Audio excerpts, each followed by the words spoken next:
بسم الله الرحمن الرحيم. ازيكم يا حبايبي؟ عاملين ايه؟ ان شاء الله عامل معاكم فيديو يعجبكم ان شاء الله اهوت، اللي هي طريقه البطاطا في صينيه. البطاطا الحلوه في صينيه اهي، وجربوها بنفس الطريقه ان شاء الله تعجبكم. بدل لو حد مش بيحب البطاطا يعني او ما بيحبهاش بطريقه الشوي او اي طريقه تانية، جرب نفس الطريقه دي هتعجبه ان شاء الله، وهتاكلوها والاطفال هيحبوها خالص وهياكلوها، ومغذيه ومفيده خالص اهو. بعد ما استوت اهيت، وطريقه سهله خالص ومكوناتها كلها من البيت، يعني مش هتحط حاجه من بره يعني اهي. ومعاكم اهي هتعجبكم، طعمها لذيذ وريحتها في منتهى الجمال اهي. بعد ما استوت اهيت، تخش حاجه في الفرن خالص وتتحمر زي ما انتم شايفينها كده، وتبقى شكلها جميل وطعمها جميل. تخش ربع ساعه في الفرن اهو، ومتحمره من فوق وزي تحت وجميله خالص اهو. ممكن تزوقيها برضو كده، دي فروتة بطيخ كنت عاملاها معاكم فيديو السنه اللي عدت زي اليومين دول كده. دي فروتة بطيخ وتزوقها بقى مكسرات، فروتة بطيخ تاكلها ساده زي ما شفتها في الاول كده. هي في كلتا الحالات يعني كويسه خالص وطعمها جميل اهو. دي فروتة بطيخ كنت عاملاها السنة اللي عدت بالألوان اللي قدامكم دي اهي. معايا بطاطا بقى، أي بطاطا اهيت بتقشريها، لازم تقشريها، شيل القشرة اللي فوق ديت تنشال كلها اهيت، وما تجوريش في القشرة، شيل القشرة اللي فوق بس السطحية دي وخلاص. والطريقة دي حلوة، بدل ما تشويها وكده اعملها بنفس الطريقة، هتعجب الأطفال والكبار كمان، وطعمها في منتهى الجمال، وهياكلوها عن المشوية كمان. بتقطعها قطع صغيرة كده، تحط لها كميه يعني مج ميه، ما تحطلهاش ميه كتير عشان هي بتخش سوا كتير وهي بتنسلق كده اهي.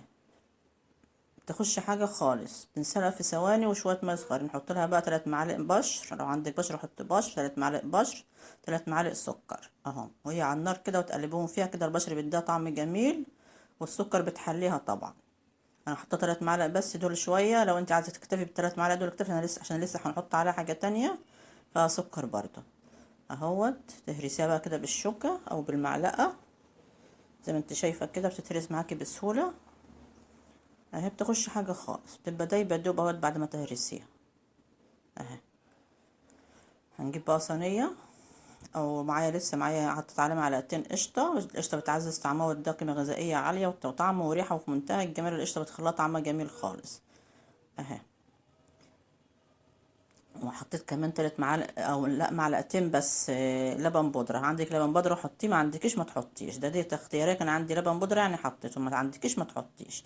عندك قشطه زي ما قلت لك حطي معلقتين قشطه، بتخليها طعمها حلو. واللبن البودره برضو بتخلي طعمها جميل برضو، وفي القيمه الغذائيه بتاعتها برضو، وبخلي طعمها حلو.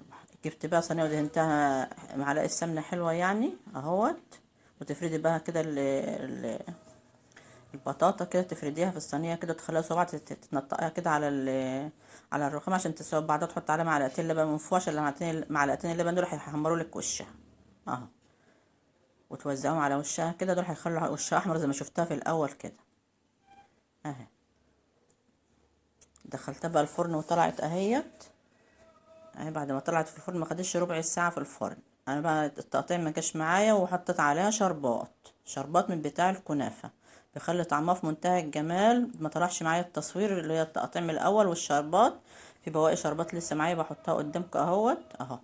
حطيت عليها شربات. الشربات تعملي كوبايتين سكر على كوبايه نص ميه، او كوبايه ونص ميه، باكو فانيليا، نص عصره ليمونه، او بتقطعها تطلع معاكي خرز كده، بس ما تقطعش غير بعد ما تبرد اهي. بعد ما تبرد تتقطع تطلع معاكي خرز زي ما انتوا شايفينها كده اهي، متحمره من فوق زي تحت بالظبط اهي. الشربات بخلي طعمها جميل خالص. انا حطيت في الاول 3 معالق سكر بس، عشان انا عارفه ان هنحط عليها شربات. انتوا عايزين تقللوا برضو سكر قللوا، تقللوا الشربات قللوا، عايزين تكتفوا بالسكر بس اكتفي. بس الشربات بيديها طعم في منتهى الجمال.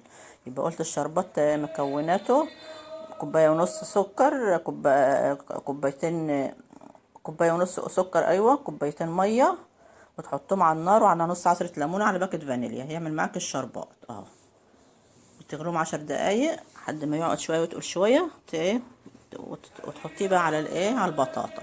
هو ممكن تزينها برضو زي ما قلت لك كده بفروته او بمكسرات، اي حاجه عندك زينها. او عايزه تكتفي من غير تزيين اكتفي عادي، مش لازم تزينها يعني، شكلها من غير تزيين خلاص جميله خالص. واللبن بعزز طعمها، والقشطه بخلي طعمها حلو ويرفع قيمتها الغذائيه.